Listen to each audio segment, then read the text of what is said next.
the economy: reimagine, reboot, and reform.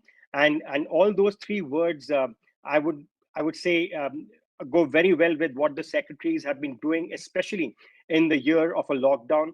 And if I may say, coming on the back of the day when we achieved 1 billion doses in the country. It's a proud moment for India, but what is more important to recognize is the institutional framework which runs the country, and that is the bureaucracy of the country, and those are the secretaries who lead this initiative. Nothing of what we have seen achieved in the lockdown, including the economic revival in the recent few months, would have been possible without your imagination, respected sirs. And if I may say, the three words I talked about: reimagine, reboot, and reform, is exactly what secretaries do on a daily basis.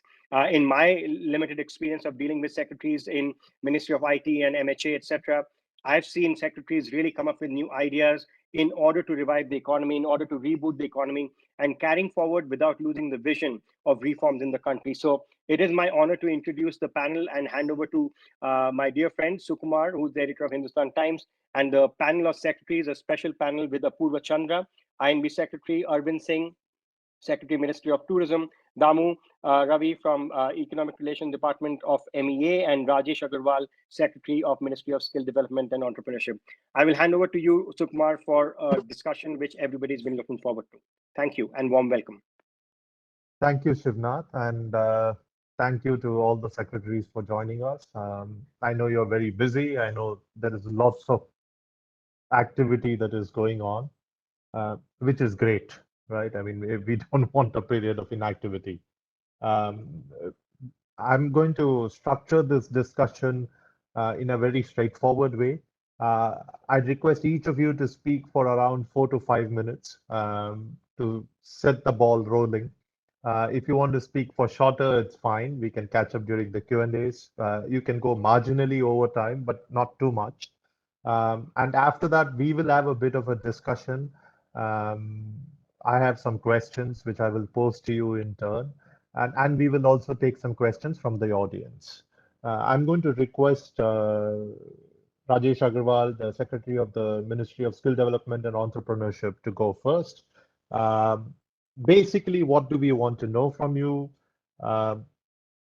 We'd like to know what's happened over the last year, year and a half.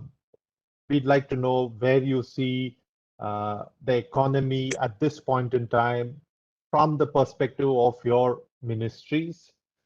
We'd like to understand what important things are going to be done in the next 3, 6, 9 months to sort of boost the economy, because I think we've come back to where we were before the slowdown hit on account of the pandemic. But even back then, aggregate demand was already slowing. So we'd like to hear from you on that. Once again, thank you very much. And I'm going to ask Mr. Agarwal to start. Yeah, good afternoon. Actually, my COVID time, entire last 1.5 years, I was in petroleum and gas sector. Only last month I have moved to skill sector. The petroleum sector actually went crazy during the COVID. We saw negative crude rates.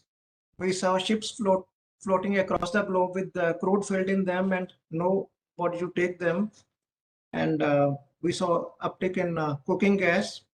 And we found ourselves even getting into production of liquid oxygen supplies, which petroleum ministry never thought would fall to it. So, and luckily that sector is booming again, which shows that except some small dip in aviation fuel, which is now again coming back. So all other petrol, diesel, cooking gas, CNG, all demands are actually 2019 or 2018 plus. So which indicates that the economy is back on the track. Now on the skill sector, basically our skill ministry goes into training people for the hands-on skills. And when education went online, when everything got closed, hands-on skilling suffered the most, even more than regular school children or engineering colleges. Because hands-on skills you can't teach online. You can't create carpenters or plumbers or many of the such sectors online training. So luckily on that, now the classes are open. So between first and second wave, classes got opened. Again, classes have got opened and the training part is coming back. But see, the job changes happened massively during COVID. The industries went down, like hotel, tourism, cabs, shops, physical shops. So these people lost their jobs, hopefully temporarily. And obviously, many of these people reskilled themselves, found some other kind of jobs. Luckily, these jobs are also coming back, though slowly. For example, the cabs demand is still not there. And that's why you see a lot of demand for second-hand vehicles now in the market. People want to drive themselves. The demands which went up during that time were obviously healthcare jobs. We did not have enough workers in the country. So massive, quick kind of skilling was needed in the healthcare. All over hospitals, all over sector skill councils of healthcare, and everyone working in the healthcare sector, including the regulators, they worked overtime to ensure that regulations were sort of relaxed. People got into these sectors, quick training, and so on. Then home delivery things. You see their valuations also. Many unicorns are born in that area because a lot of incredible number of jobs came in this sector, the home delivery sector. Online education, we all know the valuation of now edtech. And so a lot of this is going to stay back. So we are seeing hybrid education at the moment. We are seeing hybrid meetings at the moment. So the hoteling demand, the online education sector demands. So they will see a few changes when the COVID is truly over. And now with 100 billion, the 1 billion vaccination thing, and hopefully we're not looking at wave 3, and so things will come back. So this job sector would probably come back to 80% of what it was. The remaining 20% job profiles are going to change. People are going to need reskilling at some cases they will do themselves. So now what is coming is a lot of public investment is happening in. We hear of Atmanirbhar, we hear of Gati Shakti, we hear of PLI schemes in many sectors, whether it's pharmaceuticals or solar cells or fab sector, or also a lot of sectors government is pushing money towards PLI schemes, which ultimately translates to more jobs in the manufacturing and construction sector. So that's where public investment is going. So we will see more jobs here. Then higher end of IT. If Microsoft or Google wants to set up a research center with 2,000 AI engineers, do we have enough PhDs or MTechs? Probably not. So higher end of IT, that's where we should also look at. Then renewables. Now, Honorable Prime Minister has talked about, and the roadmap is very clear on that, about 450 gigawatts of renewables. So mostly solar, a lot of wind also, and so on. So a lot of jobs, lot of job roles of all kinds. Lower jobs of 10,000 rupees, 20,000 rupees, and upwards of 2-3 lakh rupee packages. So we need a lot of skilling in that sector, a lot of job roles in that sector, a lot of youth coming into that sector. Now my friend Damu from MEA is also there.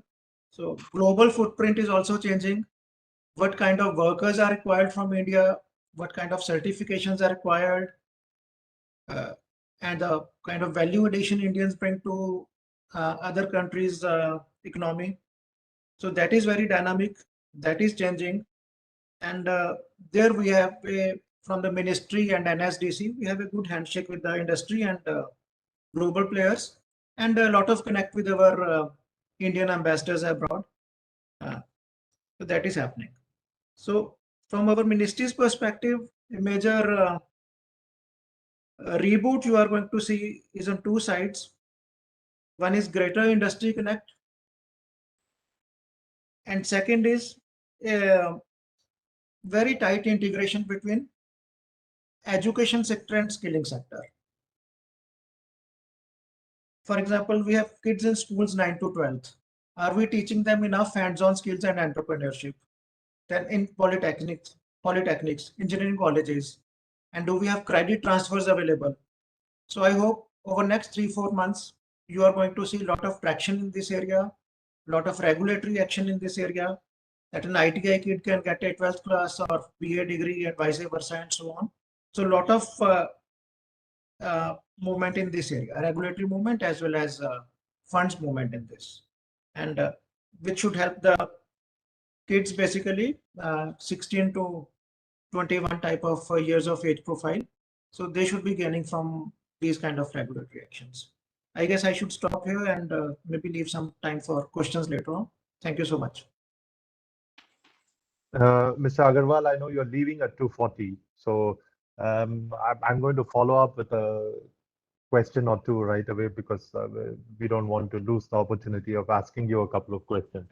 I'm just going to ask the other panelists to bear with me. What happened over the last year and a half in centers such as the ITIs? Was there huge disruption, or were you able to minimize the disruption to some extent? Unfortunately, I must say there was disruption because ITIs teach absolutely hands-on skills. So yes, we had Bharat Skills platform. We had 3 crore hits, and we would have 3-4 lakh concurrent students looking at those videos and trying to learn carpentry and plumbing and electrician or beauty course. But luckily, in between, we had periods where schools could open up with all the COVID protocols and all. But it was sort of a disarrayed thing all over the country. Some states would allow them to open for 1 month, then again close down. So it was not a national level thing because we were dependent on states opening and reopening and closing and that kind of stuff. So yes, the training unfortunately got disrupted, but online trainings were on, and that's why we have sort of now said that okay, the kids who got more online trained during this period, we will be providing them opportunities to now join as basically, even though they might have got their certifications, we would allow them to come to ITIs or NSTIs and do the hands-on skills retraining for 1 month, 2 months. So we'll leave the labs open for these kids. You spoke about the changing opportunities, including in areas like renewables. In what way are you sort of refining the training that's being given in skill development centers? What way are you tweaking it to make sure that you're keeping pace with these changes?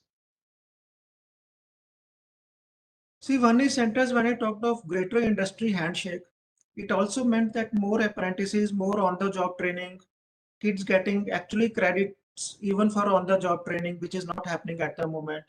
So if instead of ITI, the kid is at 6 months at the industry, at the solar plant itself, that should count as ITI training for those 6 months. So we are talking those kind of things and allowing industry to teach at their places and still maybe again get some public funding also, but more of regulatory relaxations, etc. on that count. So when we have to ramp up numbers fast with the quality, we need industry absolutely on board.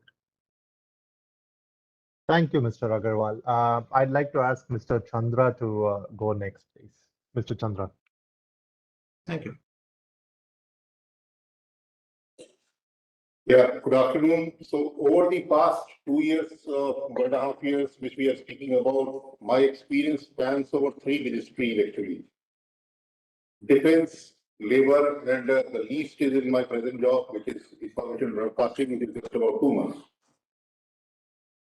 On defense, I would like to say that over the past 2-3 years, what the PM had said when he had joined in 2000, when the government had come in 2014, that we have to increase the indigenous content and we have to become Atmanirbhar in defense.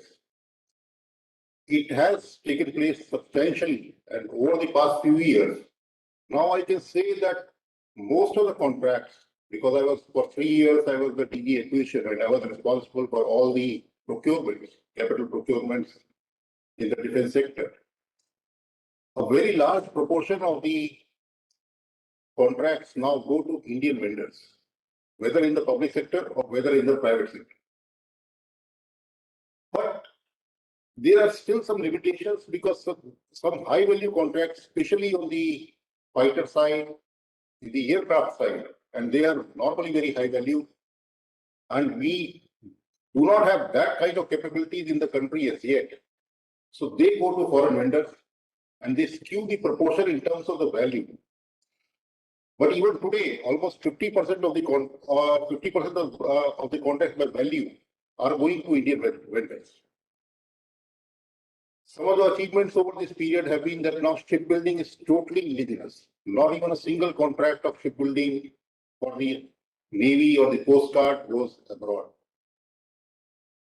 The 83 light combat aircraft contract, which was signed last year, that is the largest contract to Indian, to HAL basically, and that will give a huge impetus to the domestic sector because these are designed, developed, and manufactured in India, and we hold the patent and the design for this aircraft. And this is almost a 40,000 crore contract. The contract which was signed with the Tatas just, I think, a couple of months back, the C295 contract, that is one of the biggest achievements, almost more than a 20,000 crore contract, where Airbus is shifting its entire line from Spain to India. And this manufacture of this 56 aircraft will lead to aviation coming into India, the aviation manufacturing coming into India, because this can diversify. This is almost a 60, 70-seater aircraft. This can, over a period, develop into a passenger aircraft also. Then some smaller, I would just mention some smaller contracts which were totally indigenous, and I think we are quite proud of that. The bulletproof jacket. Bulletproof jacket, what now the Indian Armed Forces are procuring. They are cheaper by a factor of almost 3 or 4 compared to what is available in USA and Europe and other countries. And quality is actually better because they are now getting exported also to all these countries. Multi-boot hand grenade. It would sound surprising that hand grenade, a thing like a hand grenade, was not being manufactured in India, it was being imported. And now it is being manufactured in India, getting produced by a private party, and the quality and the cost, and again it is getting exported to several, including Indonesia and many other countries. And last year, around September of last year, the Ministry of Defense came out with the defense acquisition procedure, a revised defense acquisition procedure, which envisioned the entire push towards indigenization. And I'm sure that now with this policy in place, it will lead to further indigenization over a period and lead to further growth of the sector. Then over the last year, I was in the Ministry of Labor, and as was mentioned by Rajesh also, in the first wave, there was a lot of migration. I was not there that time, but then a lot of lessons were learned during the migration. And they were made a part of the labor laws which were passed by the Parliament last year in September. And now we are totally ready to implement those labor laws, which again would be a game changer because the labor laws have not changed in the country over the past 60 to 70 years. The Industrial Dispute Act is of 1948 vintage. The Factories Act, they're all of that vintage, and they have not changed in the past 60 to 70 years. Even if the change has happened, it is for bringing in more restrictions. So it is going to be a game changer once these laws are implemented.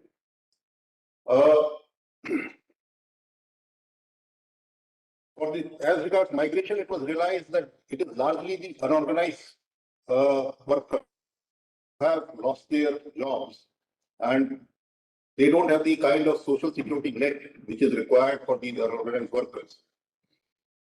In that regard, firstly, a scheme was launched which was called the Atmanirbhar Bharat Rozgar Yojana, ABRY, where any unit which employs more than 5 or 2, depending on the size of the unit, they would get almost 24% of the wage structure, which was basically the contribution towards Provident Fund from the government. And that scheme had a budget of 23,000 crore over a 2-year period. And almost 40 to 50 lakh people have joined into Provident Fund under that scheme. That is a very popular scheme. It is going on till, it will continue till March of 2022. So even now, if units increase their employment, then they get benefit under that scheme. As regards migration, that time there were a lot of court cases also, and then it was thought that we should have a database. And for that database, this national database of unorganized workers was launched only 2 months back in August. And I am happy to note that now today, more than 4.7 crore unorganized workers have gone to centers or through their mobiles. They've registered de novo on this using their Aadhaar, linking their bank account and linking their mobile. So this is a very, very robust database, and we expect this database to grow to almost 15 to 20 crore. This database is coming naturally from the workers themselves. And this will be a very robust database for giving benefits to all these workers, which may include employment, which may include any subsidies or housing, medical benefits, etc. over a period. This and then the platform and gig workers, which also was felt is one of the very growing growth sectors, high growth sectors. Almost 50 to 60 lakh people are now employed as platform gig worker in companies like Amazon, Flipkart, Uber, etc. So this will include all those also. We have also worked out a scheme to grant them medical benefits, so that also will become a part of that. Realizing that there are gaps in data of employment, the Ministry of Labour also started the quarterly employment and establishment survey.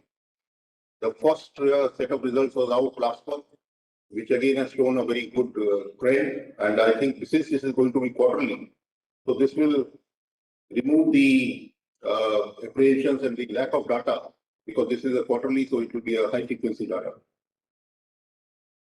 As regards the Ministry of Information and Broadcasting, this sector, like tourism and hospitality, has been badly hit.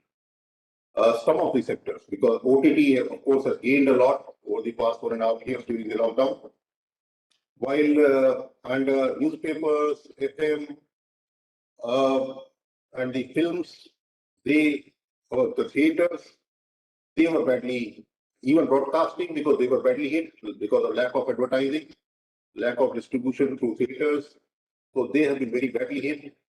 And but now I think things are looking up, and this sector is set to grow, and it has huge potential. The other thing is the AVGC sector, where India has a natural advantage with its IT skills, and that is another area where a huge potential exists to increase substantially and provide employment to our people. Thank you. Mr. Chandra, I know you also have a deadline and you have to leave at 3 o'clock. So I'm quickly going to pose you a couple of questions. The first one, of course, I know you're no longer in the ministry, but there is a lot of curiosity about when the labor code implementation will actually come into effect, the new labor codes. Could you give us some idea as to when you think that's likely to happen?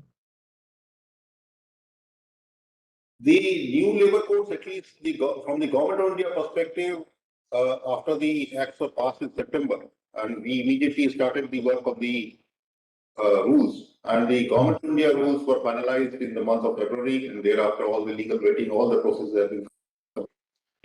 But because these laws are in the concurrent list, so there are some sections which require the states also to be a party to it.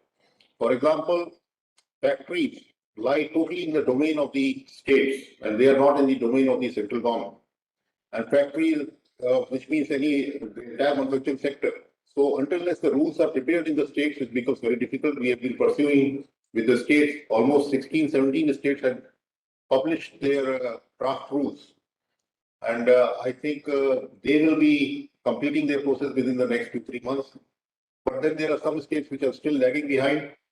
So if the laws are passed, implemented without at least the major states being on board, then there would be a legal vacuum at that point. So I think there is some wait going on for getting some of the states to up their game. Okay, one more quick question.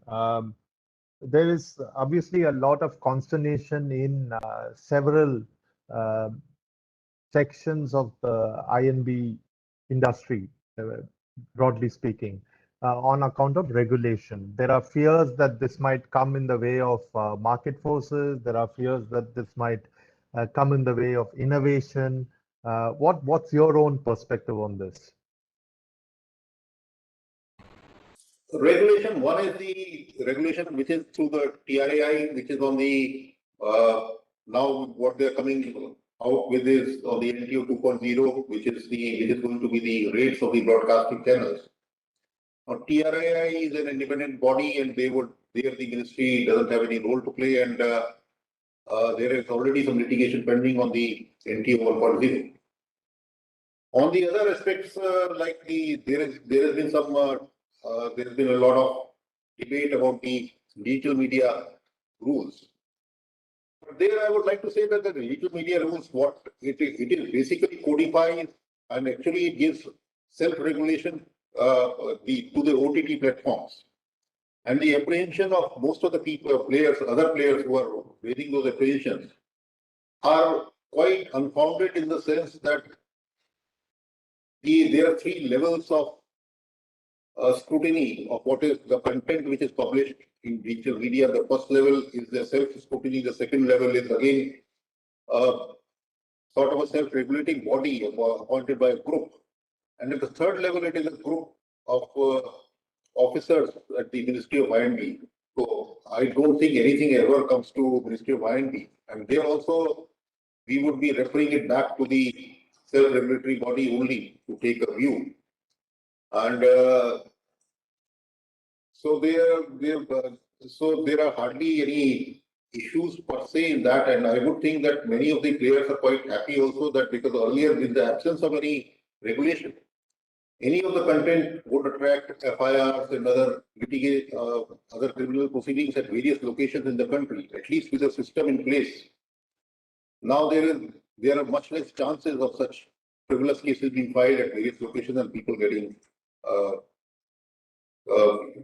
unnecessarily drawn into litigation. Thank you, Mr. Chandra. Mr. Ravi, could we have your views now? Your mic is on mute.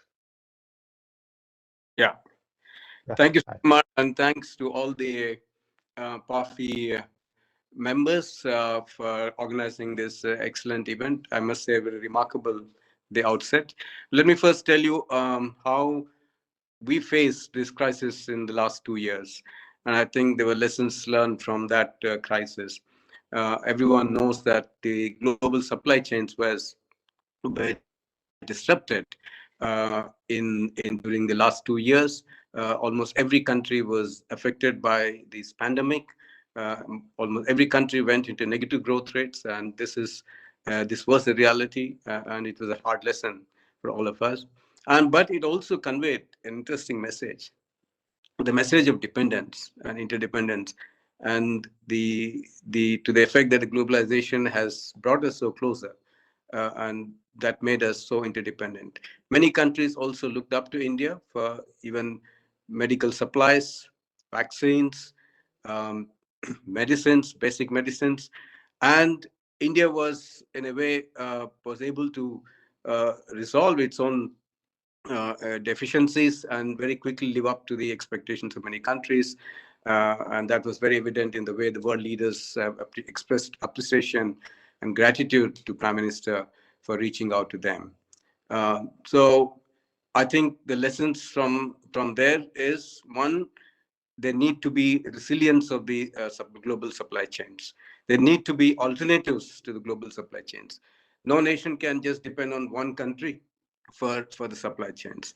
I think this is one of the lessons that we've learned, which is where this is coming from, the Atmanirbhar Bharat, that we need to be first self-reliant, and then that self-reliance, we should be able to reach out to other countries to help them out too. Let me also touch upon what we should be doing and what should be in the future, forward-looking approach. One is, for a long time, I think for several decades, we've been so much focused inward. I think the domestic market became a very dominant factor in our economy, but I think that is gradually shifting. We need to be more export-oriented, and our policies need to be looking at that dimension of it. Um, well, domestic market is important, but we also need to compete in a global scale. A country of our size and our magnitude and our talent, we need to look at the global platforms to reach out and expand. Our exports for the last 10 years have been stagnant around almost like 300 billion. And in that context, Prime Minister's target of 400 billion set for this year is indeed extraordinary. And all our missions, Ministry of External Affairs, we're all working very closely with Commerce Ministry, the DEA, and our ambassadors abroad. We are working together to ensure that we reach this target by the end of the financial year. Now, there will be a lot of challenges when you are looking at an external front. Of course, the challenges are also on the domestic front. So we tend to be very protectionist because we believe that our industry needs that space to grow up. And so the policy space becomes a very important topic, an important idea that is always put forward. But then we need to use the policy space effectively. And if you don't use the policy space and keep guarding it and don't do anything about it, it's not going to be any good for us. Of course, on the external dimension, there are issues of market access. And that requires collaborations, cooperations, and discussions with many countries. The underpinning the entire focus of the economy is, I believe, is the MSMEs. And we need to bring back the debate on the micro, small, and medium enterprises and their role in the economy. And that for very long, we've been talking about it, but I don't think much has been done in that area, especially in terms of making them sustainable, making them strong in the economy as a participant. There are about 60 million MSMEs creating about more than 100 million jobs. 40% of the exports are actually coming from MSMEs. So they're really the employment generating hubs, and that their sustainability, their survivability is very, very important for all of us. So the policy evolution, the policy focus should be on making MSMEs much more stronger, and not only stronger, but how do you enable them to graduate? We are incentivizing MSMEs to remain where they are, perhaps, but I think there should be an incentive to graduate into a next level. And I think that requires a deeper understanding and how we handle that.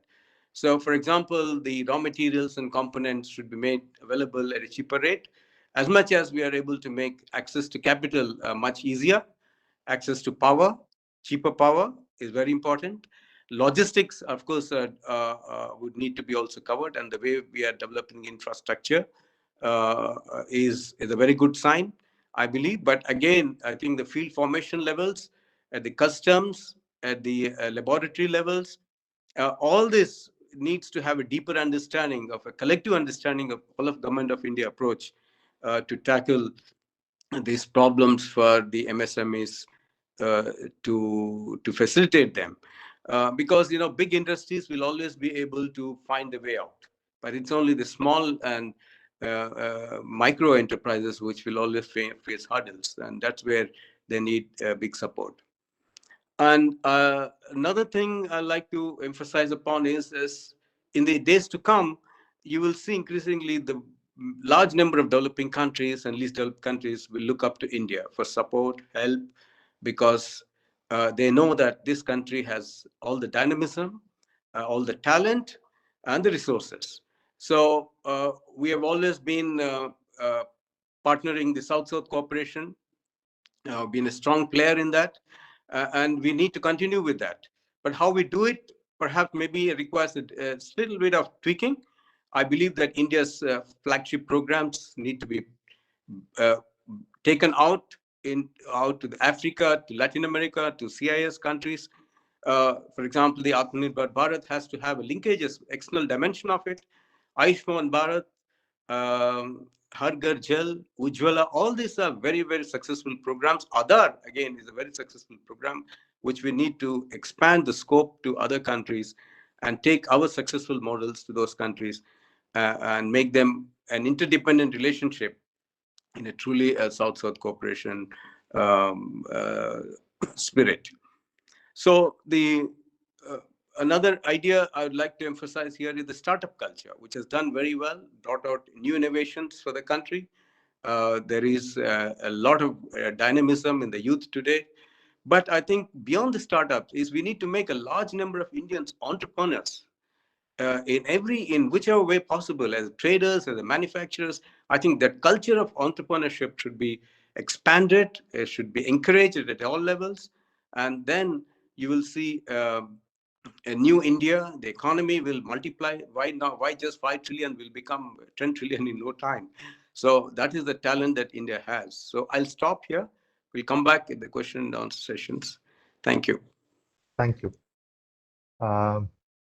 Mr. Ravi has kindly agreed to stay till the end of the session, so I will come back to him for questions after Mr. Singh finishes speaking. Mr. Singh, tourism, and we all know how badly the sector got affected, but domestic tourism has really started looking up, and there is hope that international also will kick in, especially with these changes that have been made regarding charter flights.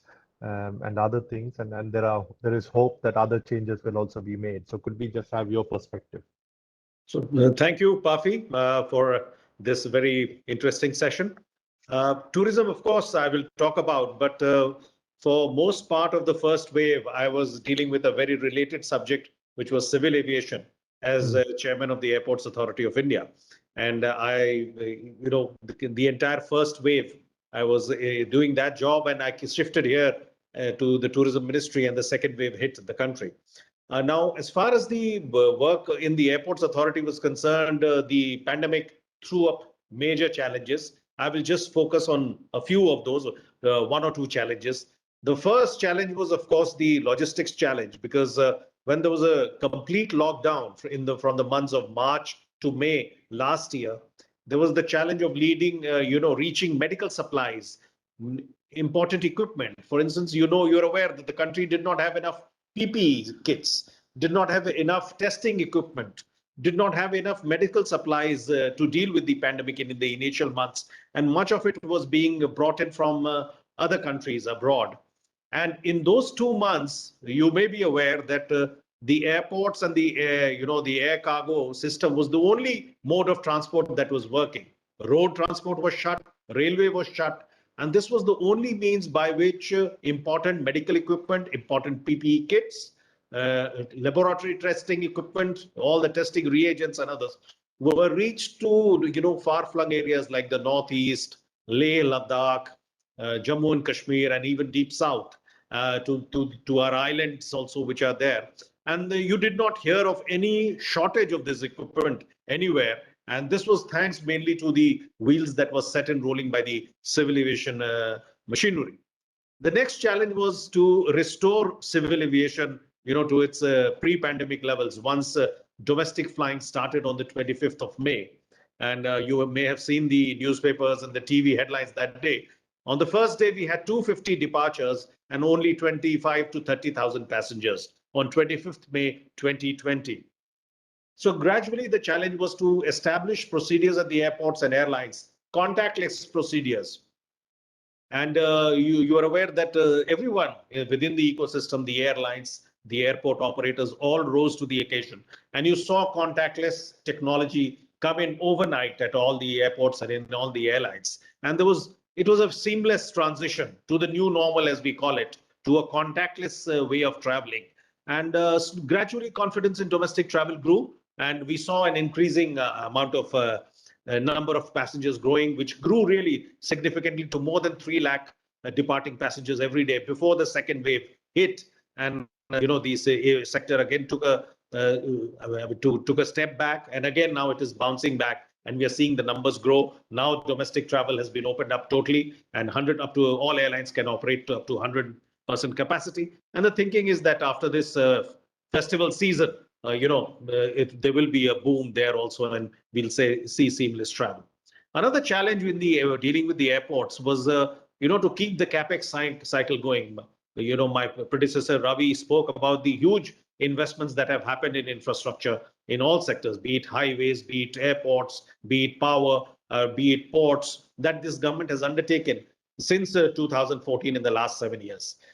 You may recall that just day before yesterday, when the Prime Minister inaugurated Kushinagar Airport, he mentioned that over 50 airports have been commissioned or brought into operation, those which were already brownfield but not working, or greenfield. The number includes more than 50 since 2014. So the challenge was that in a period when revenues are drying up and all sources of revenue are moving away, the private operators at Delhi and Mumbai invoked force majeure and stopped paying their revenue share to the airport authority. The challenge was how to keep the capex cycle going. And we were under constant instructions from the ministry that the capex cycle has to go on if we have to keep the pace of infrastructure formation. So there, raising finances in such a situation where your own sources of revenue have dried up was a challenge, and we were able to maintain the capex cycle. So you don't see a let up or a setback to the airport infrastructure expansion program that you saw in the first wave or the second wave. That hasn't happened. It continues at the same pace as it went pre-pandemic. Now, coming to tourism, of course, very badly hit. The ministry, we commissioned the NCAER to do a study, and they, concentrated mainly on the first wave.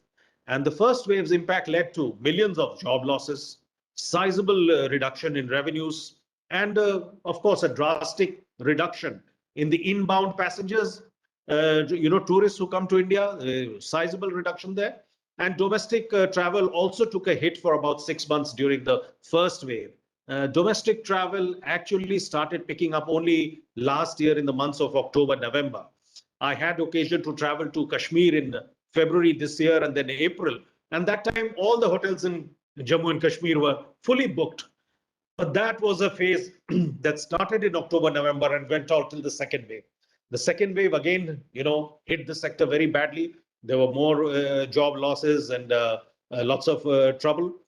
But again, post-July, we are seeing a revival in domestic travel. One of the leading, players in the sector was on TV, national TV the other day, and he talked about occupancies of 60 to 75% in Q2. And he expects that in the festival season, in Q3, there will be about 90% occupancy in the hotels. And with business travel coming back, with the festive season coming in, with marriage season coming in, and the conferences, the MICE sector, meeting, incentives, conferences and exhibitions, that has also taken a very bad hit.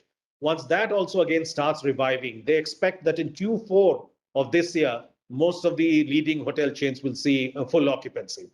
So yes, this has been the experience, but the green shoots of recovery are there in the domestic sector. And with international travel having been opened first for charters and then for other modes of travel, also the health ministry has come out with guidelines where they have relaxed, quarantine for those countries with whom we have an agreement or who recognize our vaccines. They've categorized some countries and they say the list is dynamic. But at least now for such countries or travelers from such countries, the travel will be seamless. If they have 2 doses of the vaccine and if they have a negative RT-PCR test 72 hours before departure, they can just straight away go from the airport, provided they're from such a country of origin. So I expect international travel also to now pick up gradually as we are opening up. And so hopefully the cheer and the smiles shall come back to the stakeholders in the sector. Thank you. Okay, thank you, Mr. Singh. I have a couple of questions, and I noticed that a few questions have come in. I'm told that you can, all the audience can ask its questions through the chat box. So please do post your questions, and I will ask as many of them as I can. I have a question for Mr. Ravi, and you've been interacting with a lot of countries. In general, has everyone become more protectionist at this point in time? I mean, is it, or do you think things are back to where they were before the pandemic?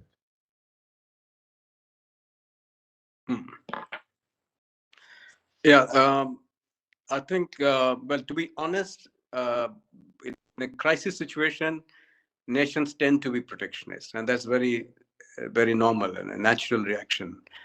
But what happens is you soon realize that being protectionist is not going to be all that helpful.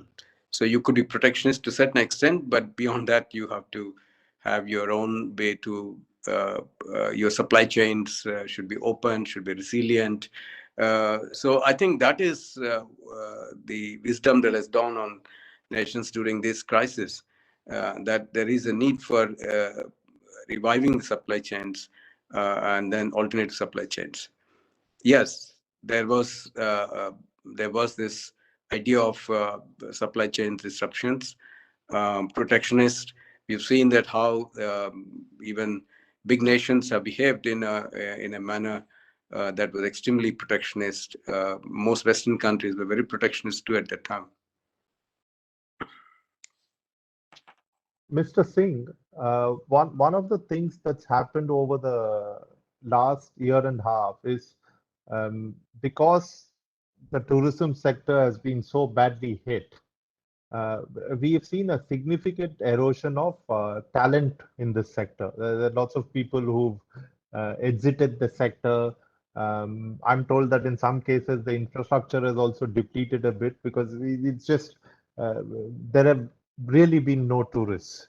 Ahead of, and everyone, most literature I'm reading is hoping, and I hope they're right, that 2023 is going to be the beginning of a golden age of travel and tourism, right? I mean, where things, with at least much of the world vaccinated and people traveling with a vengeance. What are you doing to sort of get both the hard and the soft infrastructure up to speed in anticipation of this boom?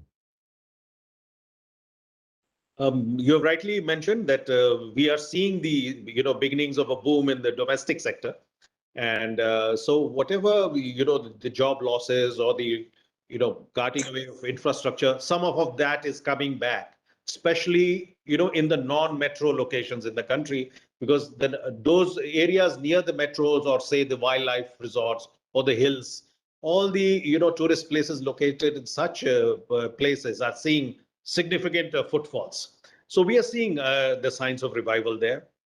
We are yet to see the signs of revival of inbound travel, which will happen. But you're right. Of course, we have our infrastructure programs, which is the public infrastructure program of the Government of India, where we fund the states to build infrastructure at tourist positions. And we have a very ambitious program, which is at the final stages, where we have identified 19 iconic sites, which get significant international footfalls. And we are at the final stages of approval. And once we get the approval, which we expect shortly, then I think you will see significant investment in infrastructure by both the central and state governments and also by the private sector at these important iconic sites, which are places of tourist importance in the country. Apart from that, what is needed is also a so small campaign. We have to revive our campaign, and also importantly is this is our 75th year of independence. So use this occasion to revive interest in India, to project India as a safe and healthy tourist destination, where the recent news about vaccination and the reaching the 1 billion mark definitely sends a very good impression about the country and the vaccination program. So media launch, we'll have to launch campaign through both the digital, print, and visual media, domestic and significantly in our source markets abroad, to create the impression that yes, India is a safe destination to travel to. So apart from investment in hard infrastructure, which I mentioned, where both all the state and central agencies and the private sector will be involved, we will be focusing on campaigns to evoke more interest in India, both domestically and abroad. Okay, a couple of questions have come in, and one of them I think Mr. Ravi can answer, which is, will we see, the question was whether we would see um, an India-Taiwan tie-up in the manufacturing of semiconductors very shortly. There have obviously been some news reports on this. So one member of the audience wants to know whether this is likely to happen anytime soon. What are the possibilities of India, Taiwan signing a trade deal on semiconductor production? I think he just means a deal on semiconductor production. Well, I can't confirm it straight away, but what is known and in the public domain is the Taiwanese companies are active in India, and they have been in the electronics field. So it should not be a surprise if you're looking at something like this. So, but I think this is uh, this is a question to be put to Meiti. Perhaps they may be able to give you a better clarity or answer to this. Okay, I have a question for you because you've obviously been you look at the economic aspect of external affairs and um, how worried are countries around the world about inflation? Is this something that's bothering them? Because on one side you have these shortages that are happening because of supply chain disruptions. Um, related to this is the logistical log jam that is there in a few places. And then the commodity cycle also seems to have turned, so inflation seems to be creeping up in many parts of the world. Are countries worried about this? Do you think this will affect our exports in some way?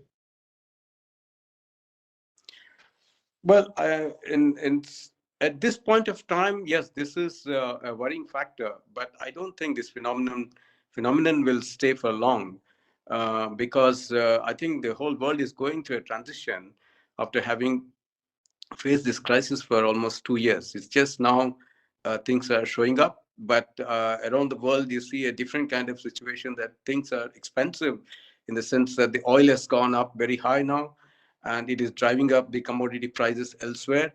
So that's a worrying factor, because there need to be a healthy balance.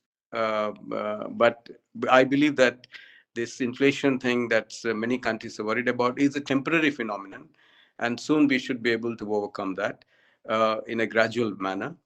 I think from the way India is looking at it is that we need to have a greater number of partnerships around the world to effectively develop our own effective relationships, trade partnerships, and that requires a lot of opening up as well. So there again, investments in the PLI scheme, which is very, very attractive, but at the same time, issues need to be sorted out in terms of how do you attract investments into India when facilitations issues to be effectively addressed. There is a need for raw material intermediates to be made available at cheaper prices. All these are I think has to be seen in a holistic manner.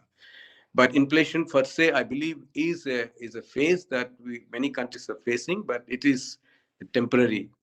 We should wait and see for some more time.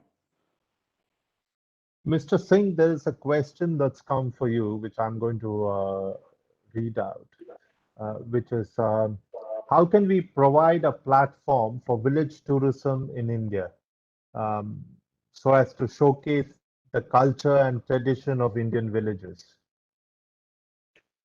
I mean, independently, if you travel in the country, there are certain areas where, the concept of homestays, especially in the rural areas, has become very popular. In states like Himachal or in some states in Northeast, it is the local people, local entrepreneurs who live in the rural areas are creating for fantastic homestay opportunities for travelers. And this is attracting very, very good, a large number of travelers. Pre-COVID, it attracted a large number of international travelers also because, they want to soak in that culture. Now, we have realized the potential of that. And very recently, when I made a presentation on on tourism in the month of July to the Prime Minister, homestays was an area that also very interested in. So this is something that we are working on, a set of broad guidelines that we can, release to all the state governments based on very good practices that we have seen in certain states and certain parts of the country. That not only by local entrepreneurs, but also some new chains that have come into this area. So you will see the publication of a new set of guidelines on homestays, and we want to encourage that in the years to come, and that should be the launch pad for all states to have very good guidelines to develop, encourage, and motivate people to build more homestays. Also on rural tourism, there is a strategy paper that we have prepared. We have consulted with stakeholders, and that is also something an area that we want to encourage. And you will hear probably in the next quarter that we'll be coming out with the strategy paper on rural tourism. So I think these are the directions in which, of course, as you pointed out, we have to lay attention because if we want to create jobs, if we want to create investment at the local level, these things have to be encouraged, and we are aware of them. Excellent. We are more or less out of time. I'd like to thank both of you. Mr. Ravi, I heard you were not well, so thank you, despite your illness, for making time for us. Mr. Singh, thank you very much for explaining what has happened both in aviation and in tourism. I think we benefited from the fact that the government effected a significant reshuffle of top secretaries, because we were able to get perspectives from a variety of ministries rather than just the 4 ministries to which you belong. So thank you very much. I'm going to hand over proceedings to Shivnath again. Shivnath. Thank you. Thanks so much, Sukumar. And you're absolutely right. I was listening to it, and given the mid-year transition of each of the respective secretaries, we got a perspective on 8 ministries, not just 4. So thank you so much for your very, very wise words. I heard quite a few themes just for the audience as well as for our understanding. It was quite interesting to hear the kind of challenges each of you went through. I was listening to Mr. Singh saying he was managing civil aviation at a time when the world shut down, and we needed to kind of create supply chains out of nowhere, almost like even on things which we thought we were comfortable with, and suddenly the world shut down on us. So it was quite, I would say, congratulations on behalf of the citizens of the country to keep the wheels moving at a critical time like that, which was very, very important. But at the same time, without losing focus on future investments like capex issues that you talked about on the aviation sector. So I'm sure each citizen, when we all look back, we will realize as I said, the institutional framework which runs the country is something which we should be very, very proud of. The other thing which Mr. Ravi, you talked about is how in a crisis situation, policymakers tend to be protectionist, and yet reality soon dawns. And I think we are just about coming out of that curve, which is also heartening to hear, because as policymakers, the idea is how to remain pragmatic and not just fall for a given situation. So I see very optimistic analysis of the way we have come through over the last 1.5 years. By the way, Mr. Singh, given that I'm living in a rural part of the country where homestays are going out of control, I think this is one big gold mine for the country. And I'm not putting up my house for a homestay, but I can tell you that rural and anything beyond the metros is where the real opportunity of India could lie, and it could change the dynamics of the hospitality industry in that sense. So absolutely agree. But overall, I think what I heard was the focus on reform continues.